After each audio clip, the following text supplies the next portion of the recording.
When it comes to foreign-born international players, they rarely get the shine or the credit of their American counterparts.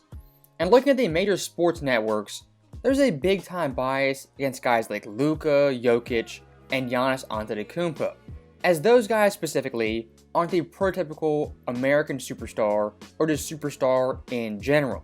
And while guys like Stephen A. Smith, the Talking Heads, they're bad, what's even worse is the former NBA players who hate these guys with a passion. You want me to tell you how sorry we think they are? Every European is a last pick in All-Star game. Nobody wants them man. Every year, Rudy Goldberg, liar. Joker, liar. First of all, hold on, wait. Liars. We don't give a fuck about that. Liars. I'm so sorry. I know what they can do. Get rid of all the Europeans.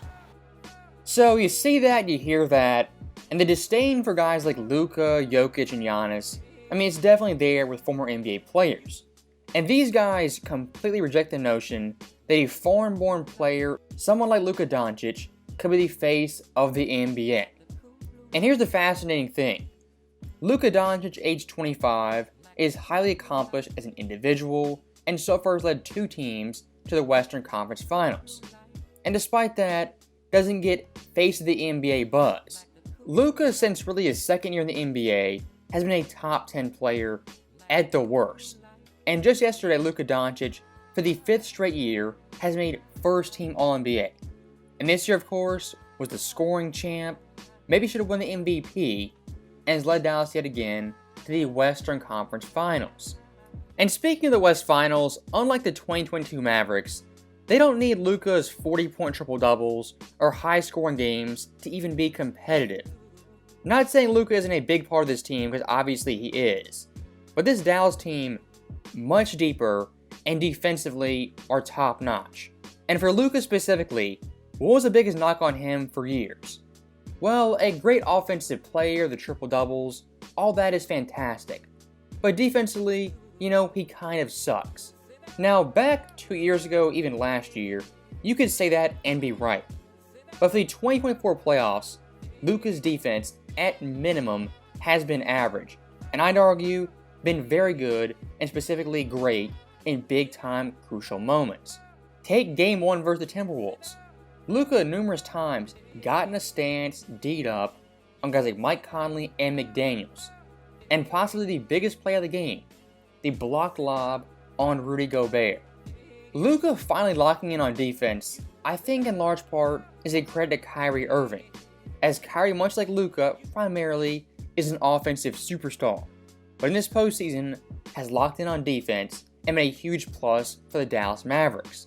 And the eye test is one thing, but look at the actual numbers, Luka's defensive stats, pretty damn good. As looking at players shooting against Luka, minimum 15 attempts in the playoffs. Luka's percentage is 41.7%, the 5th lowest of the postseason. And for the Mavericks team as a whole, it's about time people start realizing this team, on defense, is a top-notch team. And just yesterday, before the West Finals started, Austin Rivers, a complete dunce, he said Dallas, quote, is a non-defending team. Now, this dude gets paid to talk basketball, a former NBA player, and has that for Game 1 of the West Finals. Dallas, for the past 2 months, has the best defense in the league. Like I said earlier, this is not the 2022 Mavericks who need Luka to score 40 points to even be competitive. This Dallas team is a legit deep team that's great on both ends of the floor. Now, look at the offensive side of the ball. Of course, the Kyrie-Luka duo has been special in these playoffs. But my one critique of Kyrie last round versus the Thunder, he was kind of passive, giving up looks in favor of teammates getting their shots, which is admirable.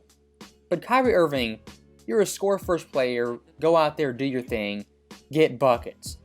And the first half versus Minnesota had a game-high 23 points, which is a complete inverse of last series, where he was a second-half player. And then the special thing about Dallas, Kyrie's fantastic in the first half, really the entire game. But Luka in the fourth quarter takes over and brings it home. As out of Dallas' 26 fourth quarter points, Luka had 15 of them. Also 2 steals, 5 of 8 shooting, and knocked down 2 threes.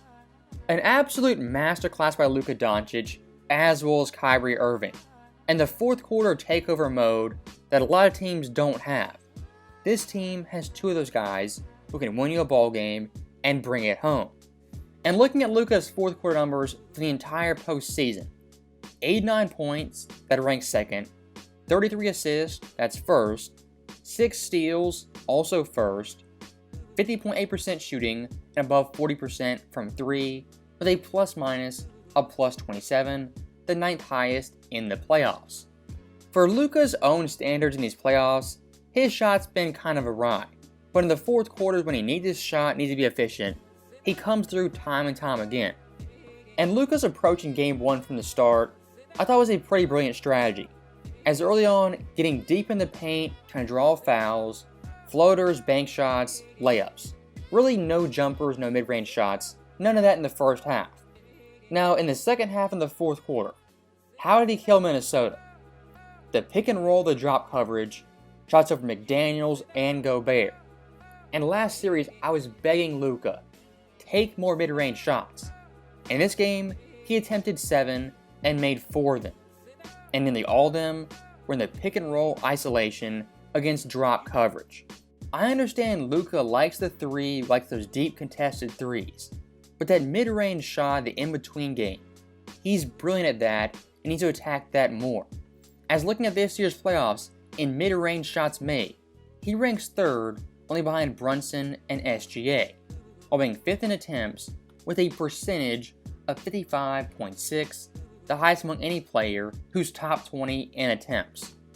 And if you contrast Luka's fourth quarter play versus the so-called chosen one, Luka in the fourth quarters seized the moment, and the other guy just kind of was passive and allowed Dallas to win.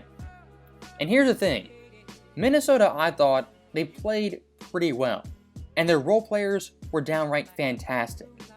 McDaniels 24, Naz Reid 15, even Kyle Anderson was in double figures. For Minnesota to get that bench production, that role player production, and still lose, that's pretty devastating.